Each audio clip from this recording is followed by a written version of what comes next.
চলো আজ তোমাদের একটা দারুণ দারুণ দারুণ বিষয় তোমাদের সঙ্গে শেয়ার করি। এই কিছুদিন আগে সমনের দাদা লাগে, ব্যাচ হচ্ছে আমার বরের বেস্ট ফ্রেন্ড। তো শ্রাবণ মাসের লাস্ট একদম মানে মনসা পূজার আগের দিন বিয়ে হয়েছিল। সেটা আমার শেয়ার করতে এতদিন সময় লেগে গেল, তার একটাই বিষয়, আমার ফোনটা এতদিন আইসিইউতে ছিল।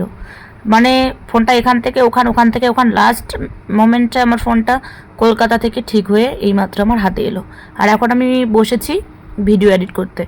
তো যাই হোক, নমস্কার বন্ধুরা, আমি পম্পি লাইফস্টাইলে সবাইকে অনেক অনেক স্বাগত। তোমরা সবাই কেমন আছো অবশ্যই কমেন্ট করে জানাবে। আমি আগে ভালো ছিলাম না, এখন ভালো আছি ফোনটা হাতে পেয়ে, কারণ এতদিনে আমার সব কিছু লাল হয়ে গেছে। আর আমি এসেছি এতদিন পর ভিডিওগুলো আপলোড করতে, আস্তে আস্তে শেয়ার করব। তো বিয়ে বাড়িতে গেছিলাম, শ্রাবণ মাস আমাদের পুরো নিরামিষ, তাই আমি কিছু কিছু পার্ট তোমাদের সঙ্গে শেয়ার করতে পারবো না, কারণ আমি কিছু কিছু জায়গায় যাইনি যেখানে আমিষ ছিল। তো এই যে আমার মেয়ে এখানে নাচও করছিল, ও কিন্তু ওর মতন করে এনজয় করছিল। সত্যি এই কালটাতে কিন্তু ভীষণভাবে সময় যায়, তাই না? এখানে না চিন্তা জ্বালা, না টেনশন, না কোনো কিছু, এখানে জাস্ট নিজের মতন করে এনজয় করা যায়। এই দেখো আমার মেয়েটা কত সুন্দরভাবে নাচু করছে। তো যাই হোক, এখানে বক্স বাজছিল, তাই আমাকে বাধ্য হয়ে সাউন্ডগুলো অফ করে দিতে হয়েছে। আর খুব গরম, তাই আমি মেয়েকে একটা এরকম নর্মাল ড্রেস পরিয়ে দিয়েছি। আর ওর বাবার সাথে ও এখানে ছিল। তো আমরা ওখানে মেয়েটা আমার বাপের বাড়ির পাড়ার বোন হয়। তো এখানে একে পাড়ায় এসে বিয়ে হয়ে কতটা যে ভালো লাগে বলো, একে পাড়ার যখন মানুষ টানুষ আসে। তো যাই হোক, আমি আগে জানতাম না, যদিও আমার বরের বেস্ট ফ্রেন্ড, তাও আগে জানতাম না, পরে জেনেছি। কারণ আমরা ভীষণভাবে ব্যস্ততায় ছিলাম, তাই এত কিছু আর মাথায় ছিল না, পরে জানা হয়েছিল। আর এখানে যে আরেকটা বাচ্চা দেখতে পাচ্ছেন, সেটাও আমার বরের বন্ধুর ছেলে, তারাও বিয়ে বাড়িতে এসেছে। তো এই দুই বাচ্চা মিলে ওরা বন্ধু বান্ধবী হয়ে গেছে, ওরা এখন এখানে ডান্স করছে মনের সুখে। আর এই যে দুইটা গার্জিয়ান, আমার বর আর তার বন্ধু, দুই বন্ধু মিলে এই যে বাচ্চা নিয়ে ব্যস্ত।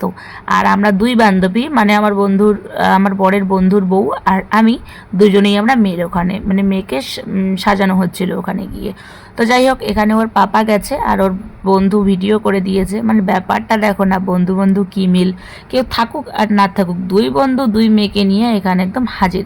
আর দুই বন্ধু ওর ছেলে আর আমার মেয়েকে নিয়ে, দুই বন্ধুই, আর কি করা যাবে, দুই বেবিকে নিয়ে দুইজন দুই রকমভাবে আছে। তো ফোনটা আমার কি হয়েছে সেটা একটু শেয়ার করি। আমার ছোটো বোন ফোন করে আমার মেয়ের সাথে কথা বলে, আর আমার ছোটো বোন কোন একটা বেবিকে কোলে নিয়েছিল, সেটা আমার মেয়ের সহ্য হয়নি, হিংসা হয়েছে, ফোনটাকে এমনভাবে আছাড় মেরেছে। আমার উঠানে একটা রড আছে, সেই রডটা আমি তোমাদের সঙ্গে একটা ব্লগে শেয়ার করব। সেই রডটার মধ্যে একদম ফোনটাকে এমনভাবে ভেঙেছে, একদম ফোনের সাইড দিয়ে যে সাউন্ড বাড়া কমার বোতাম, সেটা একদম ভিতরে ঢুকে গেছে। ফোন আস্তে আস্তে কালো হয়ে পুরো টাচটা ফোন কালো হয়ে যাচ্ছে, কোনো কিছু কাজ করছে না। ওপরের যে শাটারটা আমি নামাবো, ডাটা অন অফ করব, সেটা কাজ করছে না, সেটা একদমই লক হয়ে গেছে, ফোন আপনা আপনি কাজ করছে। নতুন ফোনটা আমি 29,000 টাকায় কিনেছি, সেই ফোনটা আজকে এই অবস্থায় পরিণত হয়েছে। তারপরে আমি ফোনটাকে আমাদের এখানকার দোকানে পাঠাই, এখান থেকে পাঠানো হয় ময়নাগুড়ি থেকে পাঠানো হয় শিলিগুড়িতেও পাওয়া যায় না। তারপরে ফোনটাকে নিয়ে যাওয়া হয় বীরপাড়ায়, কিন্তু বীরপাড়াও সেখানে টাচ কাপ আমার যে ডিসপ্লেটা সেটা মিলে না। তারপরে পাঠানো হয় শিলিগুড়িতে, আবার শিলিগুড়ি থেকে আবার ব্যাক আসে। তারপরে বাধ্য হয়ে, আমার যেহেতু ফোনটা খুব এমার্জেন্সি, আমাদের স্বামী স্ত্রীর মধ্যে একটাই ফোন আর আদার্স ফোন নেই, তো সেই কারণে আমাকে খুব এমার্জেন্সির মধ্যে আমাকে কলকাতায় পাঠাতে হয়। আর কলকাতা থেকে ফোনটা যেহেতু নতুন মডেল, তাই পাওয়া যাচ্ছিল না, তো হয়রানি। তারপরে কলকাতা থেকে একদম ফোনটা পুরোপুরি সুস্থভাবে আমার কাছে, আমার হাতে তবুও আসেনি। তো তারপরে আসে দোকানে ময়নাগুড়িতে। আর ময়নাগুড়ি থেকে আমার ভাই, যেহেতু সবটাই ডিস্ট্রিবিউটার আর কি বলতে গেলে, আমার ভাই পুরোপুরি তারপরে ব্যাপারটাকে হ্যান্ডেল করে। এবং আমার বরের এখানে এমার্জেন্সি টাকা অনেক ক্ষতি হয়, অনেক ক্ষতি বলতে ওই 8-এর মতো। তারপর ওখান থেকে আনা হয় ফোনটা আজকে বাড়িতে। আর আমি ফোনটা আবার রেস্ট দিতে বলেছে, রাবার ব্যান্ড দিয়ে বাঁধানো আছে। তারপরে এখন ফোনটাকে একটু সুস্থ করার পর ভাবলাম চলো একটু আস্তে আস্তে করে ভিডিওগুলো এডিট করি আর পোস্ট করি। বলা যায় না, বুঝলে তো, বাচ্চা কাচ্চা বাড়িতে থাকলে বলা যায় না ভাগ্য কার কখন কিভাবে কি হয়। তো এই হচ্ছে পরিণতি। আর আমি এখন ভাবলাম চলো, অনেক দিন হলো তোমাদের সঙ্গে ভিডিও দেওয়া হয়নি, আজকে যে করেই হোক ভিডিও পোস্ট করবই। তো যাই হোক, তোমাদের সঙ্গে শেয়ার করতে করতে, এদিকে গল্প করতে করতে আমি ভুলেই গেছিলাম যে আমি আদৌ ব্লগটা কিসের করছি। তো যাই হোক, এদিকে আমার মেয়েকে দেখো, ওইদিকে ওর নতুন জেম্মার যেরকম যেরকম সাজ দেখছে ও বিউটি প্লেনজার নিয়ে সেরকম সেরকম শুরু করে দিয়েছে। তো তারপরে আমি বাড়ি এলাম, বাড়ি এসে শাড়িটা চেঞ্জ করেছি শুধু, আর কিচ্ছু করিনি। তারপরে আবার গেলাম, গিয়েই দেখি একদম মানে ফুল রেডি লুক দিয়ে একদম চেয়ারে বসিয়ে দিয়েছে। তো হঠাৎ করে বিয়ে, মানে ভালো করেই বিয়ে হয়েছে, তবে খুব তাড়াহুড়োর মধ্যে, কারণ একজনের খুব সমস্যা ছিল সে কারণে। তো যাই হোক, এখন মানে উঠানের মধ্যেই মণ্ডপ করেছে, খুব অল্প জায়গার মধ্যে আর খুব শর্টকাট। তো এখন আমি না মানে এই যে মণ্ডল সরকারদের মধ্যে মানে একদম সোজা ভাষায় বলতে গেলে ভাটিয়াদের বিয়ে আমি কখনো মানে সেরকমভাবে দেখিনি। ওই গেছিলাম বিয়ে বাড়িতে নিমন্ত্রণ খেতে, দান দিয়েই খাওয়া দাওয়া করে চলে এসেছি, মানে এরকমভাবে ডিটেলসে শুরু থেকে শেষ পর্যন্ত বিয়েটা দেখিনি। কিন্তু এখানে দেখলাম একদম ইউনিক নতুন, আর খুব ভালোও লাগলো। আর আমাদের বরমশাই এদিকে হাসতে ব্যস্ত, আর আমাদের এদিকে আর অন্যদিকে আমাদের কন্যা হাসতে ব্যস্ত। আর বর লাগে আমার ভাসুর, আর কন্যা লাগে আমার বোন। তো যাই হোক, বিষয়টা খুব ইন্টারেস্টিং। তাই আমি নাচতেও যেতে পারিনি, কারণ ওখানে ছেলে পেলের ভিড়, আর ওখানেই বরমশাই, কারণ আমার ভাসুর লাগে। তাই আমি আর ওখানে যাইনি এনজয় করতে। তো যাই হোক, তোমাদের সঙ্গে শেয়ার করছি, তোমরা ডিটেলসে দেখো।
তারপর ঘরে ঢোকানো হয়, ঘরে ঢোকানোর পরে আবার বাসি বিয়ে হয় এক রাতেই। কারণ হচ্ছে রাত 12টা পার হলেই কিন্তু মনসা পুজো আর দোমাসি ছিল। তো আমি না এরকম ধরনের মানে আমাদের বিয়ে তো টোটালি নিয়ম কারণ একদম আলাদা, আর এরকম বিয়ের একদম নিয়ম কারণটা আলাদা। একটু একটু অন্যরকম লাগছিল আর কি, তো বেশ ভালোই লাগছিল।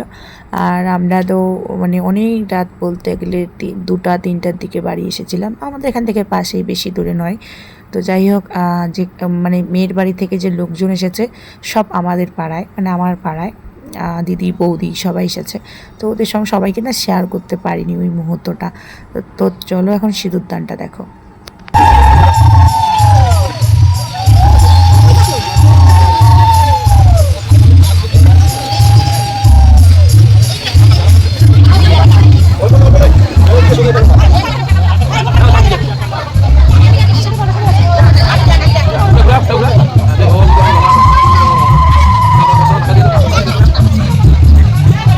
আমাদের মধ্যে যেমন বিয়ে হইলে ওই সিঁদুরদানের পর কিন্তু মনে করো মাথায় যে কাপড়টা সেটা কিন্তু দেয় না। আর এখানে এই যে এরা এখন যেটা করতে চলেছে আমাদের মধ্যে কিন্তু সেটাও করে না। কিন্তু এখানে একদম ইউনিক ইউনিক কিছু নিয়ম দেখলাম, বা এদের এটা কালচার, এদের এটা মানে নিয়মের মধ্যে পড়ে, কিন্তু আমাদের মধ্যে ওগুলো মানে নেই। তো বেশ একটু বিষয়টাকে অন্যরকম লাগছিল, মানে বেশ ভালোই লাগছিল আমার। তো যাই হোক, নতুন দম্পতিকে সবাই আশীর্বাদ করবেন, ভালোবাসা জানাবেন, এবং তারা যেন ভালো থাকে, সুস্থ থাকে, নতুন জীবন যেন সুখের হয়। আর আমি বিয়ে থেকে এসেছি, মানে বিয়ের প্রায় 10 দিন তো পার হয়ে গেছে। আমি এখন ব্লগ এডিট করছি, আর কোনো দিন পরে আর গিয়ে একটা খবর নেওয়ারও সময় হয়নি, কারণ ফোনটা ভেঙে গেছিলো। ভীষণ মন খারাপ, ভীষণ ব্যস্ততার মধ্যে রয়েছি। কিন্তু এই যে নতুন বরবাবুকে যে দেখতে পাচ্ছেন, সকাল হলেই কিন্তু আমার বাড়িতে আসে, মানে আমার বাড়ির সাথে এই যে দেখুন এখন যে নিয়মটা কোলে করে ঘাট পার করতে লাগে, এটাও কিন্তু আমাদের মধ্যে হয় না। আর এটা কি করলো সবাই হাততালি দিচ্ছে, তাও আমি বুঝলাম না। তো চলো এবার একটা ইউনিক জিনিস দেখাই, যেটা আমি কোনোদিন দেখিনি, সেটা দেখো।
এখানে দেখুন সবাই কিন্তু অনেক মজা করছে, কত মজা করছে। আর আমি মানে ভাসুর ভাউসানির পাল্লায় পড়লে কত কিছুই হয়, দূরত্ব বজায় রেখে চলতে হয়। এই যে আমার দেওরগুলো একদম নাচা চাপা শুরু করে দিয়েছে আর আমাকে বলে বৌদি ভিডিও করো, তো সেটাই করছিলাম।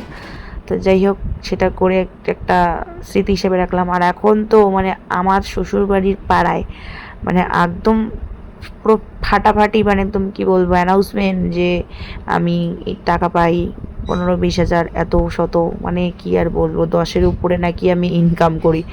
বিশ্বাস করব মানে করাবো কি করে আমি নিজেও জানি না। তো যাই হোক, সবাই এখন ভাইরাল বৌদি, ব্লগার বৌদি বলে ডাকে।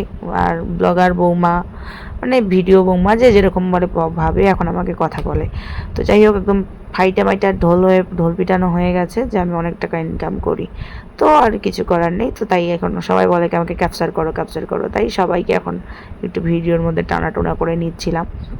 তো তারপরে ঘরের ভিতরে ওদের কি কি নিয়ম থাকে আমি জানি না, আর আমাকে ছাড়ছিল না। তার কারণ হচ্ছে মেয়ের বাড়ির লোকজন সব আমাদের পাড়ায়।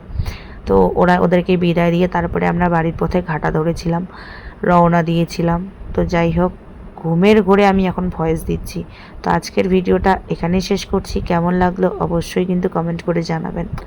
এতক্ষণ আমার সাথে এবং আমার পাশে থাকার জন্য সকলকে অনেক অনেক ধন্যবাদ। আর ভিডিওটা বেশি বেশি করে শেয়ার করো, যারা এই নিয়ম কারণগুলো জানে না তারাও যেন জানতে পারে, দেখতে পারে, দেখার সুযোগ করে দাও। তো চলো, চ্যানেলটা সাবস্ক্রাইব করে অবশ্যই কিন্তু পাশে থাকবে। তো চলো, আজকের মতো টাটা।